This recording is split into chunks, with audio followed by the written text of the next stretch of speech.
Well, good afternoon, everyone. This is Carol Razzo from ElderWorks Educational Services.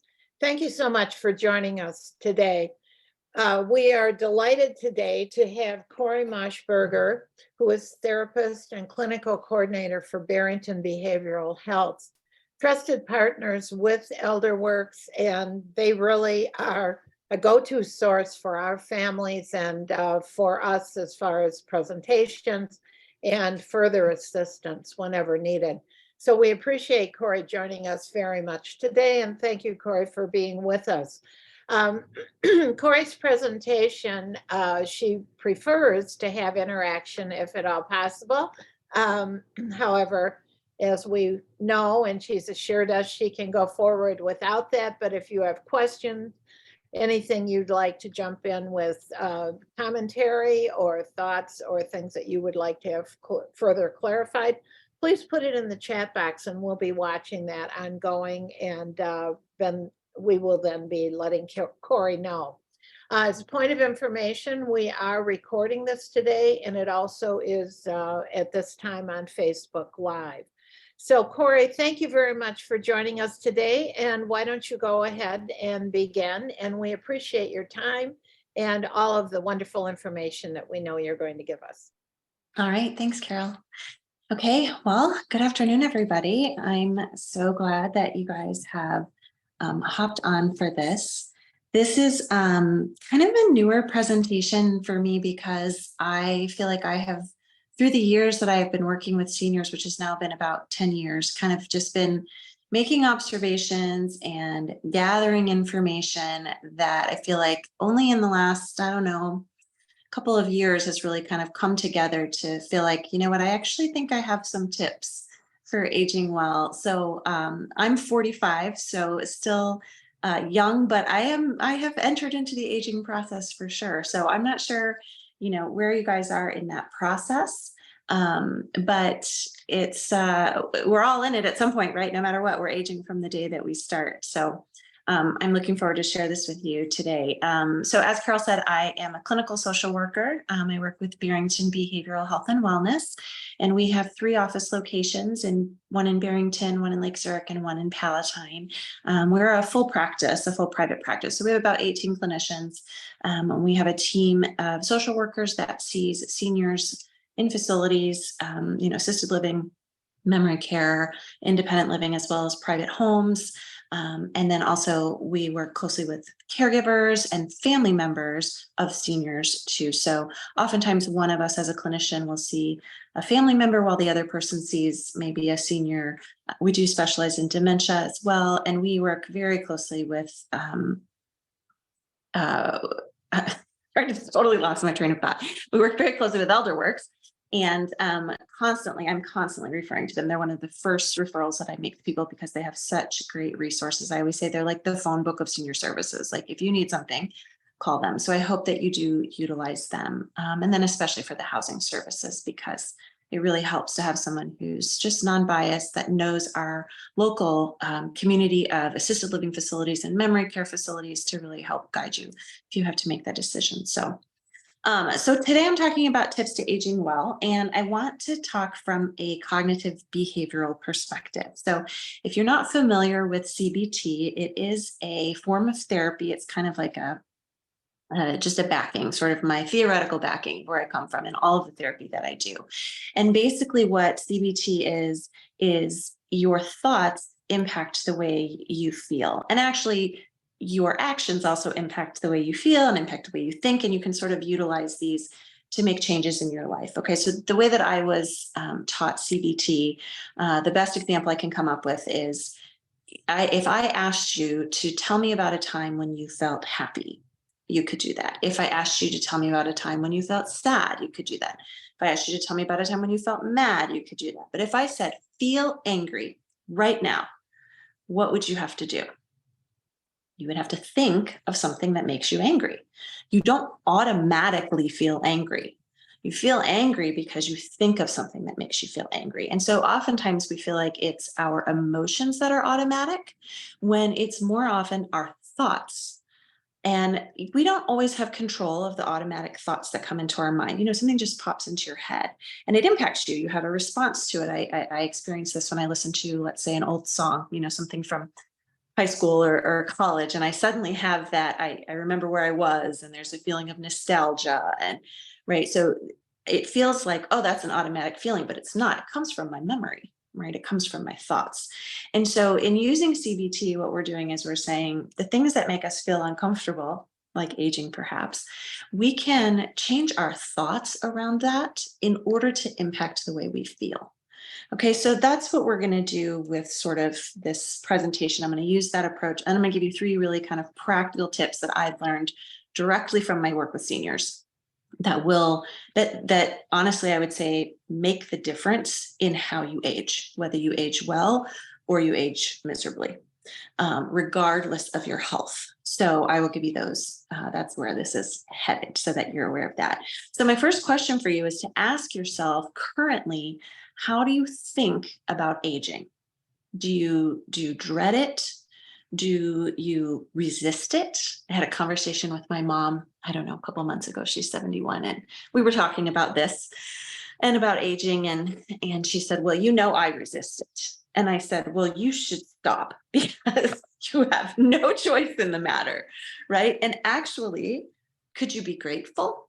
Could you be grateful that you have the opportunity to age? My best friend's mother died when she was 73. And so I said, Mom, her mom died at 73. You get to age, right? As of right now, Lord willing, having just turned 71.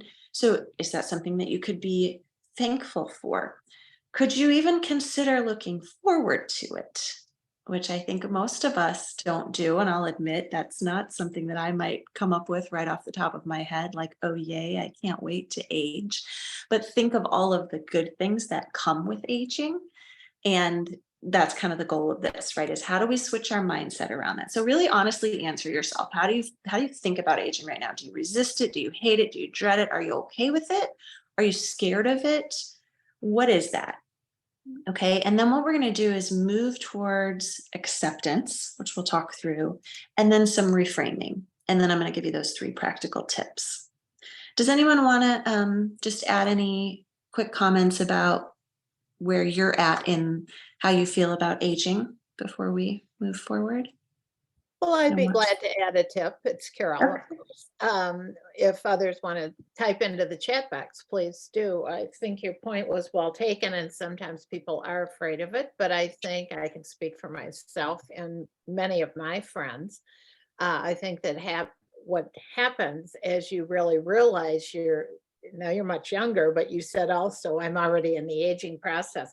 And as the years continue, you realize that your social circle and your circumstances are much different than they've been. And that social circle begins to sort of become smaller, because many of your friends often will move to a place that's near where their children are, for an example, or they have health issues and really can't stay at home any longer, or just can't manage taking care of a home, but still are very active. So they'll move into a senior community.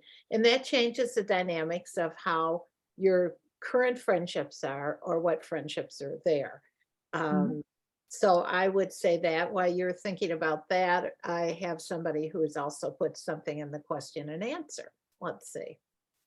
I approach aging by embracing getting older. Yes, because I think you have to, and I would agree with that. My roadmap has been from the exercise programs provided, and this happens to be one of the doctors who is involved in that. It's their practice that we've provided since 1991. Good. Oh, and then very good. And followed up with, I'm ironically now at the age of our clients that we serve. I think we should jump in a moment, Cori, and just mention that I'm monitoring this for you because you're out of town with a family situation due to aging as well. I'm sorry. Yes. I hope you don't mind I shared that. No, of So course not. she's not able to see the chat in the questions, so I'm monitoring it. So go ahead, Cori. Thank you. Thank you. Yeah, I've asked Carol to watch that for me. Even when I am in town, I have a hard time thinking and following the questions. So I have asked her to just interrupt me. If you guys have anything you want to add, please feel free to do that at any time. So both of those things we're going to get back around to, and I'm glad that all of that came up. All right, so acceptance. So how does this whole acceptance thing work, right? So I work with a lot of chronic conditions, and actually aging is a chronic condition, right? Chronic has a negative connotation to it, but it's not actually negative. It's just ongoing, right? You could be chronically happy. So aging is a chronic condition, and with chronic conditions, the way we work towards managing them, which is the goal, is to work towards acceptance. So in our culture in particular, we tend to be very oriented on fixing. We want things to get better, right? If I get sick, I want to go to the doctor. I want it to make me better. Even if I were to get a terminal cancer, I'm going to fight that cancer. I'm going to take everything I can to get better. And that is good, right? And we have a lot of really great medical things that we can do to help fix things. But there are some things that we can't fix. Chronic conditions are one of those, right? Whether that be a chronic pain condition, a condition, say, like Parkinson's, or even aging, right? Something that is bound to happen. It will be ongoing and continuous, and we can't prevent it. And I think we really struggle with that. We really want to change it. And it's why we have plastic surgeries, and it's why we do all of these things to keep ourselves looking younger and feeling younger. And I don't think any of that is a bad thing. I just think it's evidence of, we'd rather not have to deal with this. We'd rather just stay young. And then, maybe eventually we don't want to be here anymore, but we don't want to go through the aging process to get to the end. So acceptance is about saying, okay, this is not fixable. This is not going away. I can't undo this. And so how do I learn how to manage it? So could you ask yourself, can I accept this? Or could I even imagine I might accept it, right? You can take sort of baby steps I'm seeing the comment. Someone's just said, I tend to feel at times regret from some of the past and the disappointments from the past. I'm active 73 years, diabetes that I have a hard time managing. At any comments? Yes, let's circle back to that. So one good thing about acceptance is it also involves acceptance of the past, which you also can't change, right? Your past is a condition that you can't fix. One of the favorite, I would say, not in a spiritual sense, but a good word for it is a mantra, different from a spiritual mantra, but is the phrase, I would encourage you to just own this phrase. I did the best I could with what I had at the time. Because you did. Our regrets generally come from hindsight, right? So the example I always use is, I got married at 21, fresh out of college. And, of course I just ignored all the red flags, right? I did all the things that we do when we're young and in love, and my husband, left the marriage. And so I went through a divorce, and it was horrifically difficult. Of course, looking back now, I see all the good that has come from that and in my life. But so could I have done better? In theory, sure. Right? Like in theory, I could have chosen better, right? Or could have waited to get married, or I could have done many, many things differently. So in theory, could I have done better? Yes, but in reality, if I could have done better, I would have, right? I just did the best I could with what I had at the time. And so for my 45-year-old self to hold my 21-year-old self accountable for what I now know, that's not fair. To hold your younger self accountable for what your older self knows is not fair, because your younger self didn't know those things. Should we have? Could we have? Perhaps, but we didn't, right? And even if we made choices willfully, we still didn't quite understand the consequences of those decisions, right? It's not until you pay those consequences that you really begin to understand that. And so my encouragement to you in terms of letting things go would be to remind yourself, I did the best I could with what I had at the time. And I tell all my parents that too, the parents that I work with. Oh my goodness, if you're a parent, no matter what you do, you're going to mess up your kid. Somehow you're going to get blamed for something. You're an imperfect person. And if you were a perfect person, you'd make things bad too, because they're not perfect and you are perfect, and that would have been bad, right? So it's just acceptance of yourself. It's acceptance of the things we can't change. And so it's the same thing with aging, right? So it's accepting this as, this is something I can't change. If I can't change it, then what?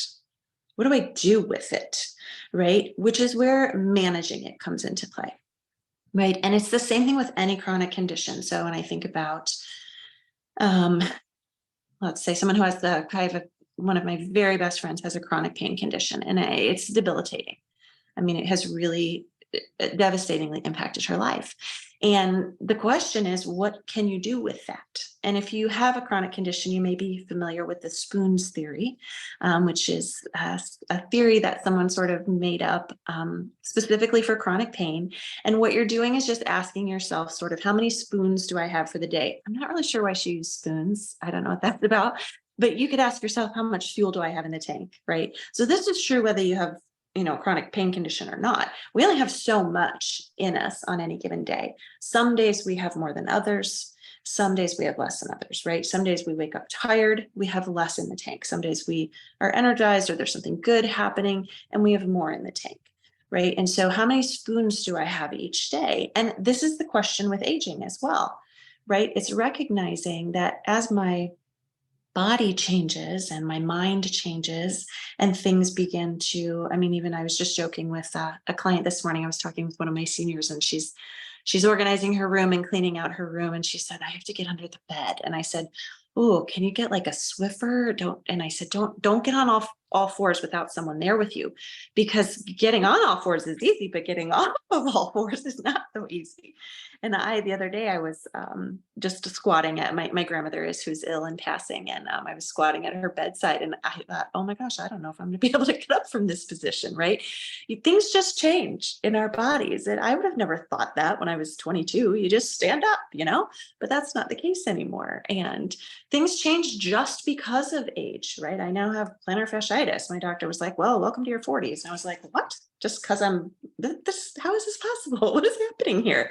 Right. And so it's just learning, how do I manage that? Okay. So I have always loved cheap shoes, right? Payless was like my favorite store. I don't get to wear cheap shoes anymore, right? I have to buy expensive shoes because my feet can't handle it.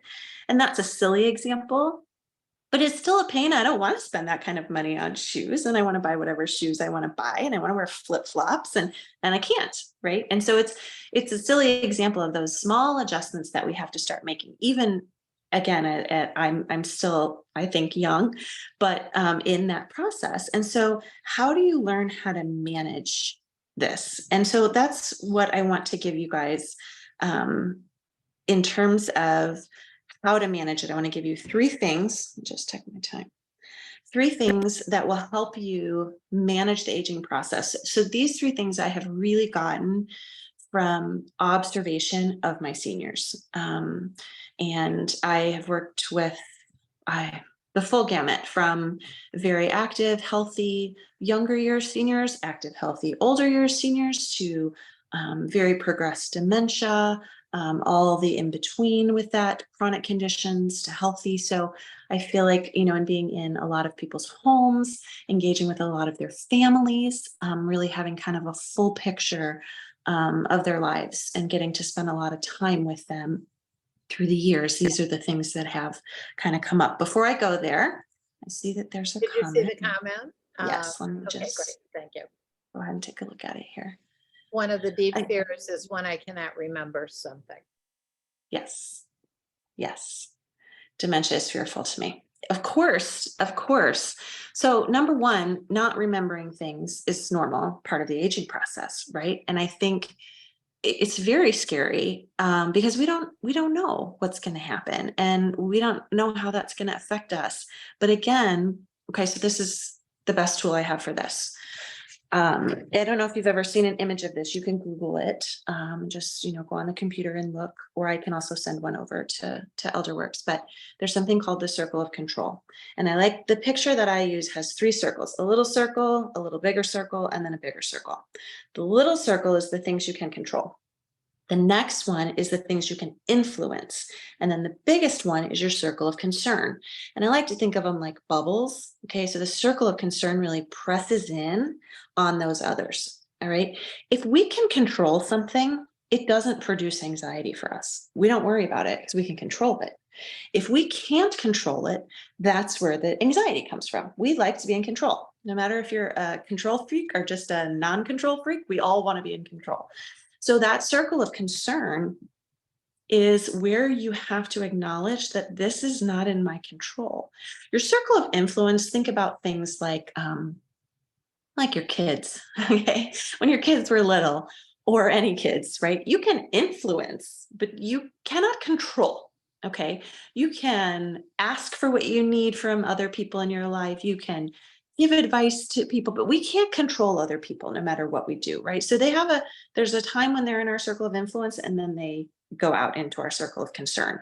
And that is really where pretty much all anxiety and, if someone says I'm kind of a worrier, that's where that all comes from, is that circle of concern. And so sometimes it's helpful even to draw those circles or print them out, and then you can jot down, oh, okay, here's the situation. So this is, dementia. Okay, so that's what I'm afraid of. So that's my circle of concern. So what's in my influence and what's in my control? Okay, so technically I'm really the only thing that is in my control, right?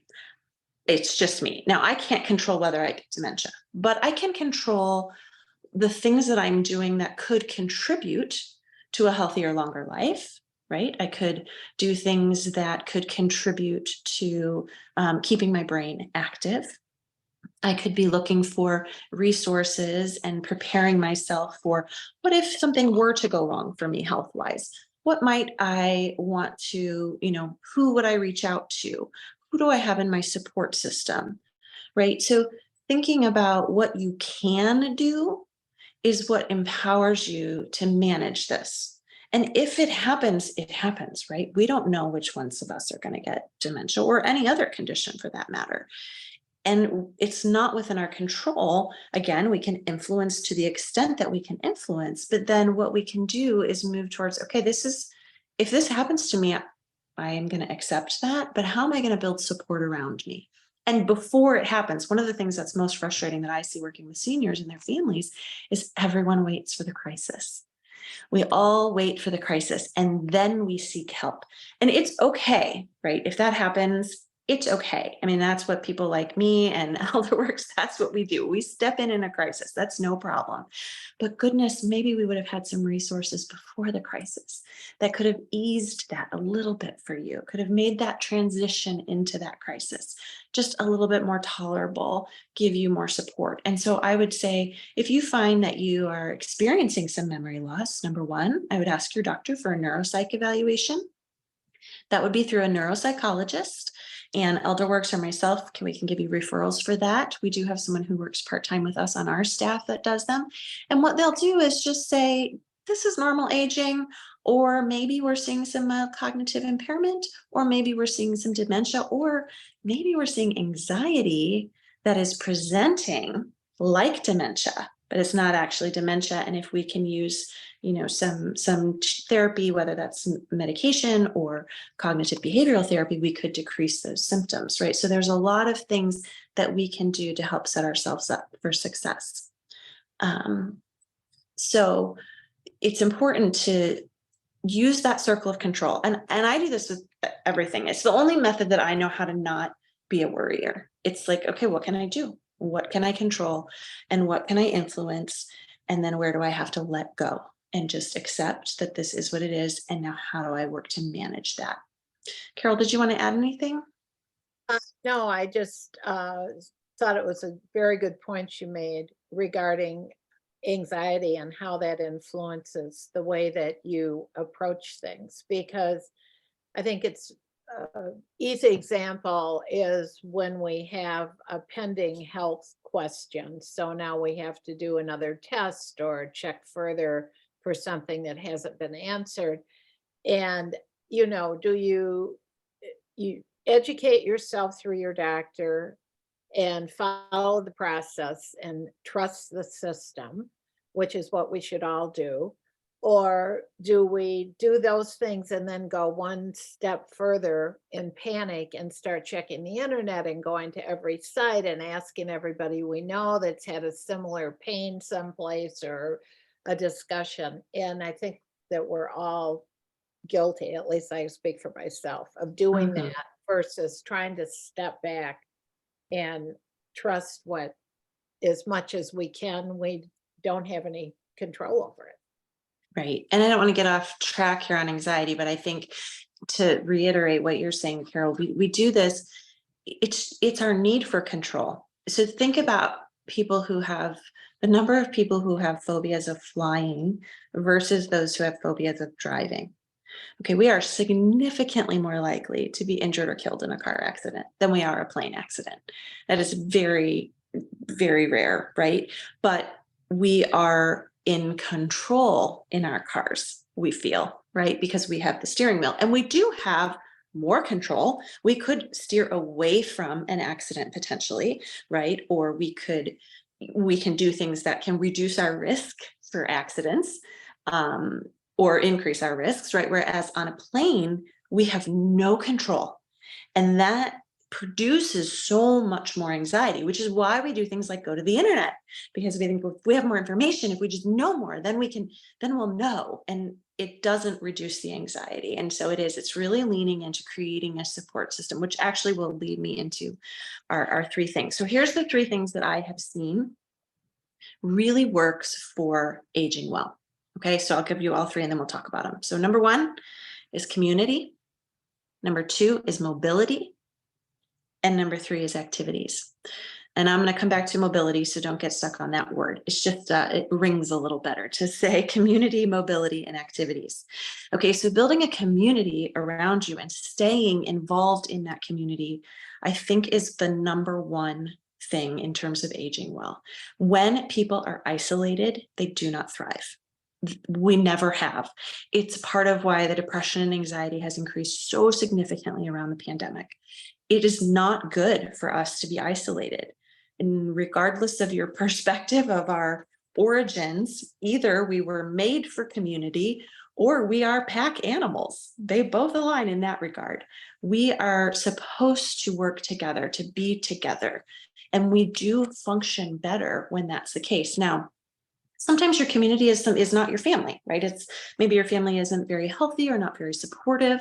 And so it's looking outside of that to find other communities. Sometimes that's through, I always recommend people look into, the community senior centers. Ela Township has a wonderful program. Palatine has a great program. Crystal Lake has a great program. So, and I'm sure there's many others, right? Where you can be around other people who have maybe similar interests, and you can build relationships, because your relationships, like Carol said earlier, they do change and they do shrink. My closest friends are across the country, so we get together, once a year if we can. That's not enough for community. I have to build a community around me, that even if it's just a group of people or a person or something that I can just spend time with for fun. It doesn't have to be a very close, intimate relationship. Could be a church community or a synagogue community. Could be, if you are in my age bracket and older, most people younger than me don't use this, but there's something called meetup groups. And meetup groups you can find online. There's also an app. It's not a dating site. It's specifically to connect you with people who have your interests. So it's for affinity groups. Okay, so when I was in my 20s, I met people who were rock climbing. I was rock climbing. So I met people who were rock climbing who I could travel up to Devil's Lake with for the day and do some rock climbing. I got connected with kayaking, whitewater kayaking, which who knew you could do that in Illinois, and met whitewater kayakers and took a whitewater kayaking class and went out on the river with people. And they have book clubs and wine clubs and walking clubs and biking clubs. And it's all about, we don't always have people, even if we have a good community around us, they may not share an interest with us. And so having someone to do that thing that you're interested in with you is really enjoyable. So meetup groups is a really good resource for finding community. If you're in an assisted living community, or if you have a loved one in an assisted living or independent living, encourage them to get involved in the activities. A lot of times people say, oh, the activities are stupid, and I get it, right? We don't all want to play bingo, but a lot of times they have really great activities that people just, no, I don't want to because it's a planned activity, when that's a really good way to engage with people. Obviously, food and meals is another good way, but we really need that ongoing engagement and community. Also, I think it's looking for how you can continue to help others. And that might look very different for each of us at different stages in our lives, and based on our own capacity and capabilities, what we can do, right? But we, again, it goes to that community thing. When we get so focused on ourselves, isolated, it just tends to breed more, I don't know, agitation than thankfulness. And when you start to do something where you get to help someone else, so even if it's, you know what, I'm going to go to the senior center and the people there are much older than me, and maybe there's people who have, you know, some memory loss issues, and I don't know, I don't really fit with them. But what if you were there to help them, right? What if you acted sort of as a volunteer, not officially, but just as someone who is, you know, functioning at a greater capacity, and that could make someone else's day brighter. That you could play a game with someone else. You could play bingo with someone who maybe wouldn't enjoy it without playing it with another person, right? How can you give back? Could you volunteer with pets? Sometimes that's really good for us to do as well, because pets are so great. And then also for pets, right? Looking for ways to how can I give back? One of my clients this year, so great. She's in her 60s, and she did this last year as well for Christmas. She set up she connected with an assisted living facility, and she set up an Amazon page, and she just started sort of word of mouth sending out, these are the things that this facility needs from Amazon, order it and send it to me. So people just ordered gifts on Amazon, had them shipped to her house, and she wrapped them all and brought them all to this facility that she partnered with. And so other people got to contribute. So it didn't have to cost her, right? She wrapped it all, so that it cost her that, and she organized it, but she loved it. But other people contributed. So even if finances are an issue, you know, it doesn't have to be that you're investing a lot of money. So looking for ways to give back as a part of that community is really helpful. So that's community. Any thoughts on other places that you have found good community that maybe I didn't mention? Does anyone have any? I don't see anything in the chat box. I think your suggestion about the meetup groups is very, very good. And also, I would say on the ElderWorks website under resources, we have several different presentations like this one, as well as other options. I think we do have one. Oh, Dundee Senior Center has numerous activities. Thank you very much for sharing that. Senior centers are really offering more and more. And I think a lot of that has come from COVID and being isolated, and people are getting out more now and seeing the need for it. Absolutely. Yeah, I was thinking of one other thing when you were talking, and now I forgot it because I was listening. I'll say it if it comes back out. But yeah, look for those spaces of community. So my best friend's dad, I've seen him. I mean, he's really her mom, as I said, passed away at 73. It was about 6 years ago now, and he's really thrived. And I was a little bit surprised. They had a wonderful marriage, just really wonderful people. And I've seen him engage in community in different ways. So one of the things I've seen him do is he has had, you know, a lot of friends that have passed and family that have passed, but he has spent so much time going to sit with people who are ill. So, you know, his son's wife's father's had been ill, and so he would go every week, drive all the way out to Huntley. He was in Des Plaines, and spend a couple hours with him and just sit by him, talk to him, you know. And that's a pretty full day activity. But he was, you know, he was able to engage, and he was giving back. And I mean, I've just, you know, as people have come up each time someone in his life has gotten ill or been struggling with something, he just goes to spend time with them. And that's one of the ways that he's kept community. He also continues to go to church. And that's another way for him to be in community as well as with his family. So community is really important. So that's number one. Number two is mobility. Now, this is not that you need to be walking. Mobility is movement. Okay. So whatever your mobility is at any given time, it's seeking to sustain that for as long as you can. So at 45, my mobility is still very good. And one of the things that I do is I am very intentional about exercising. And I know exercise is not everyone's favorite thing. I really need it for my own mental health, but I do it now. So I've always exercised, but I did it because, I wanted to be thin or whatever. I don't do it for that reason anymore. I do it now because I want to be healthy and strong, right? I want my bones to be stronger. I want to have muscle. And I'm not like, clearly I'm not like a weightlifter or anything like that, right? But I know that I need to keep moving. I sit as a profession. Many of us do. I sit every day, all day. There are days that I look at my, steps and I'm like, wow, it's been 8 hours and I've got 3,000 steps in total, which is, 10,000 is recommended, which I hardly ever get to. So I try to be really intentional about exercising, and I love intense workouts. Now, I won't always be able to do intense workouts. And so for me, around mobility, my mantra is I will do whatever I can for as long as I can. And when I can't, I need to accept that and pick something different. Okay. So this has been put to the test. This will come back up with activities. Some of this, obviously, I'm 45. I don't have to practice what I preach entirely because I'm still young. But some of this I have had to really practice what I preach, so to speak, in terms of managing this and accepting that things are changing and then deciding how I'm going to continue in a different way. And so mobility might look like laying in your bed, stretching before you get up in the morning.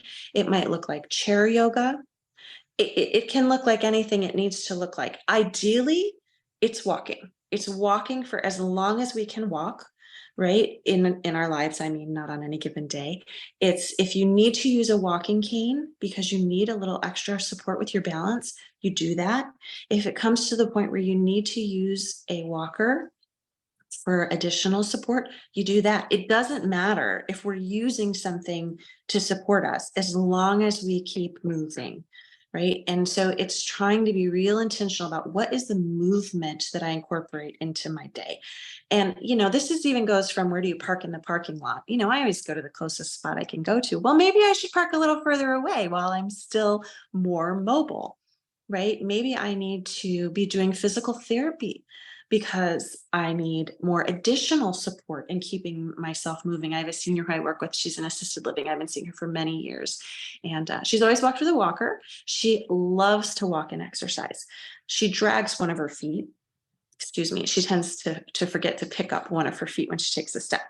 And she loves physical therapy because she feels stronger and they help her with that. Now she can walk on her own. She just tends to do a little bit more shuffling, right? And so the physical therapy really helps keep her stronger and help her taking a little bit of a longer stride. And that's so wonderful for her. So maybe it's PT, maybe it's OT because you need a little bit of help with some of that fine motor stuff with your hands, right? That's movement. The more we don't do things, the more we lose the ability to do those things, right? So, use it or lose it is the saying. And so it's trying to do whatever you can. Again, that doesn't have to be walking. It certainly doesn't have to be running or doing marathons or intense workouts. It doesn't have to be any of that. It just needs to be movement. So now I mentioned my best friend's dad. He's a funny man. He's an engineer and he is very, once he decides he's going to get something done, he gets it done. And he has a goal of so many thousand miles that he walks each year. And so he walks about 3.5 miles a day. I mean, sometimes to the point that we're like, you need to stop. Like you need to take a break. Like you're overdoing it, and making sure he's, eating what he needs to do to fuel that. That's a lot. I mean, he's got me beat by miles and he's 82. So again, just seeing, the seniors that I have worked with who have maintained that movement. And again, even if that movement is limited to some extent, that you continue to find the ways to move makes a real difference in how you age. Any thoughts or comments on that one? Then we'll move to the last one. I think you can go ahead. Okay, so the last one is activities or hobbies is what I would say is what it is. You have to have something to do. you have to have something that you enjoy to do. So I mentioned earlier, in my 20s and 30s, I was rock climbing and kayaking. I also was a licensed skydiver, and I am a licensed scuba diver. And I just kind of became a little bit of an adventure junkie. When I started working with seniors, I thought, what am I going to do when I'm older? I can't just keep jumping out of airplanes forever. Although some people do, but I knew I wasn't going to. And so I thought, I need to find some things that I can do, sitting down. Plus, what if I broke my leg? What am I going to do with myself? Right? Am I going to have any hobbies? Am I going to have anything I enjoy? And so I took up, I tried some adult coloring, which I really liked. It relaxes kids. Why wouldn't it relax us? I learned how to loom knit. Now I can't needle knit. I'm just not talented enough. I feel like a T-Rex. But crochet. My mom does needlework as well. And I don't know how she does it, so much detail. But so I learned how to loom knit. I can only make a scarf, but I can still do it. And then I also took up quilting, which I've been doing now for several years and making it for my friends and family. And I love it. I have a little bit of a blanket fetish anyway. I love blankets and giving people something. And I like to pick out the fabric and design it for them. And so sewing, I took a ceramics class, which I had never done before. I'm not very artsy, and how to throw on a wheel. Amazingly therapeutic. If you have the capacity to be able to do that, I highly recommend it. If you are artistic at all, doing any painting, anything with the arts, if you play an instrument, if you sing music, all of that, all of those things, taking walks, bird watching. Again, these don't even have to be mobile. They can be still.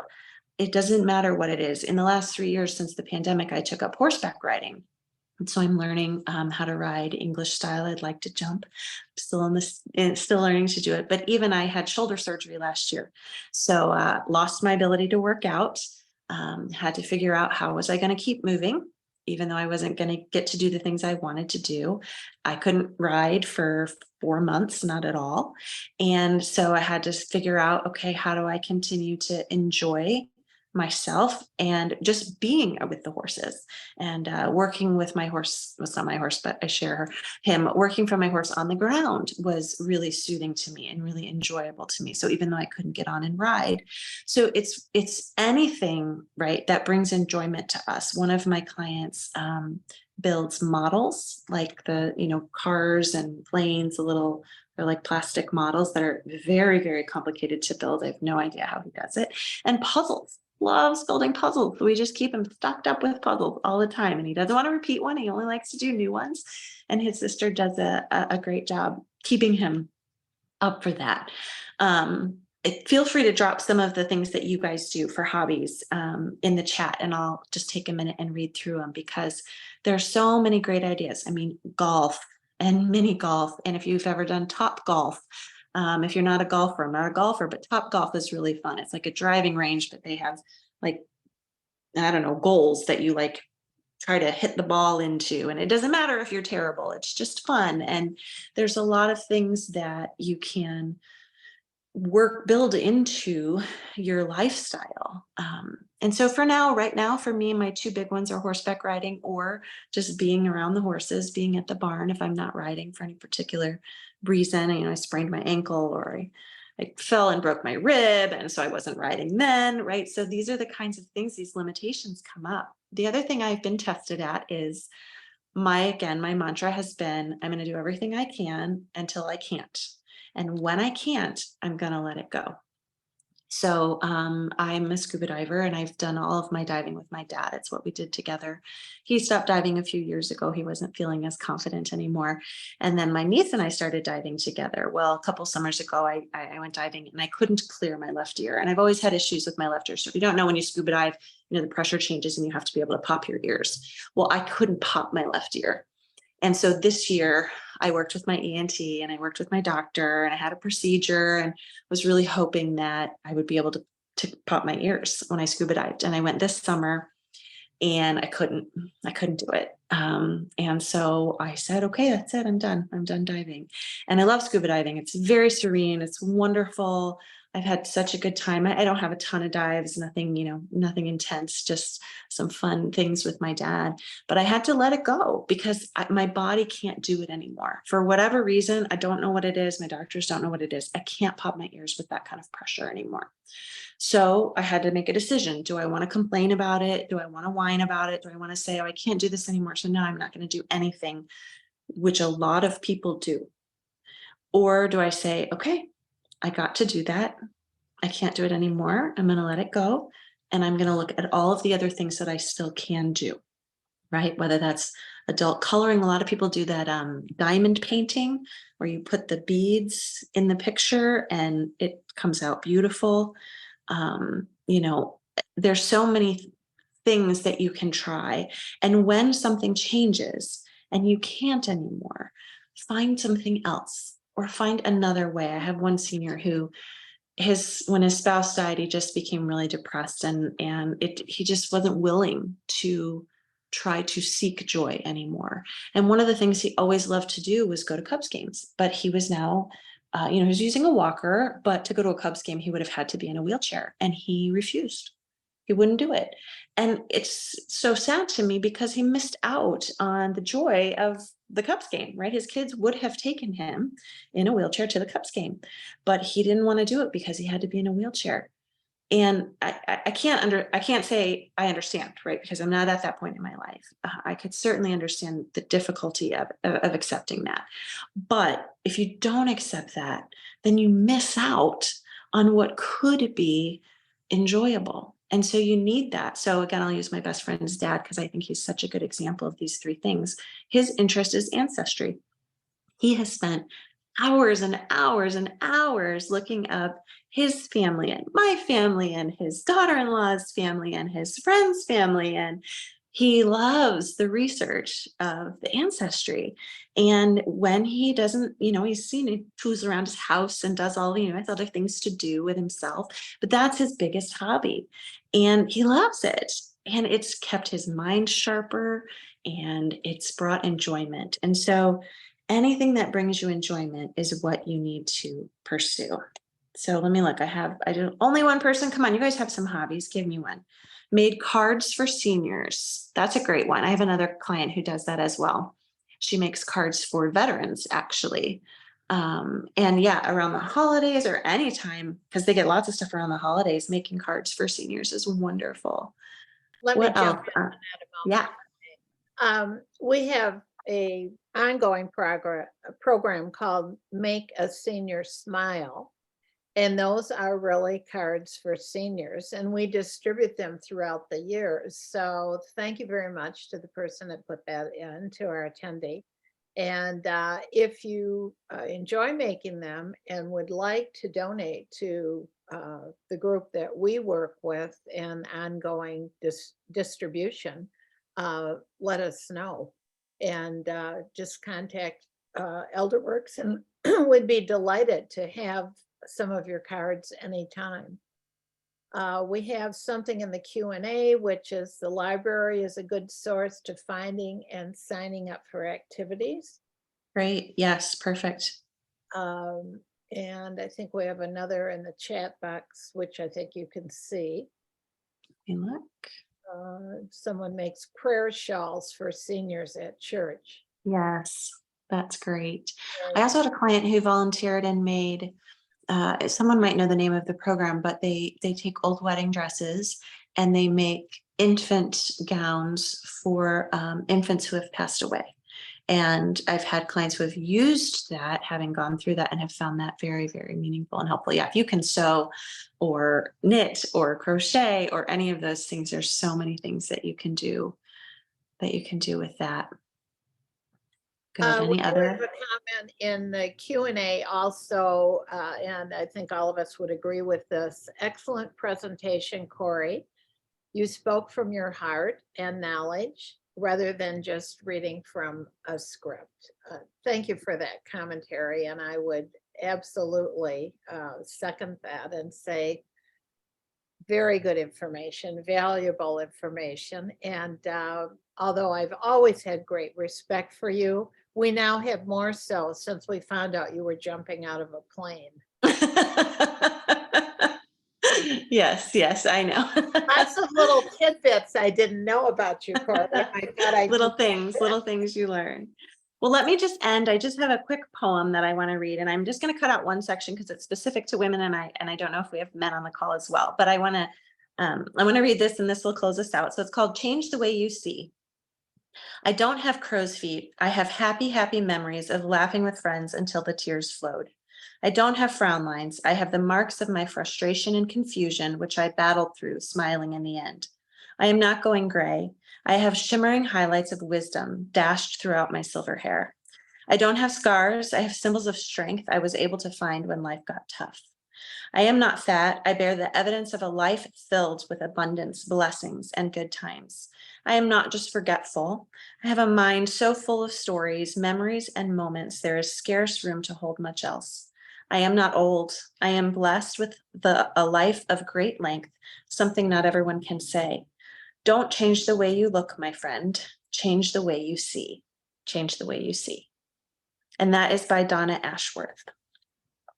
So thank you guys for letting me be with you today. I appreciate your time, and you can always feel free to reach out to me directly. Carol, Elderworks has my information, and can provide that to you if you would like to reach out. And if there's anything that Barrington Behavioral Health and Wellness can do to be a support to you, we are here for that. Cori, thank you so much. And thank you to everyone that attended. I think it was very inspiring to all of us, which are some of the comments we've been receiving. Thank you, everyone, for joining us. And Cori, we're thinking of you, and let us know if we can do anything for you. Thank you so much. Have a wonderful day, everyone. Bye-bye. Thanks.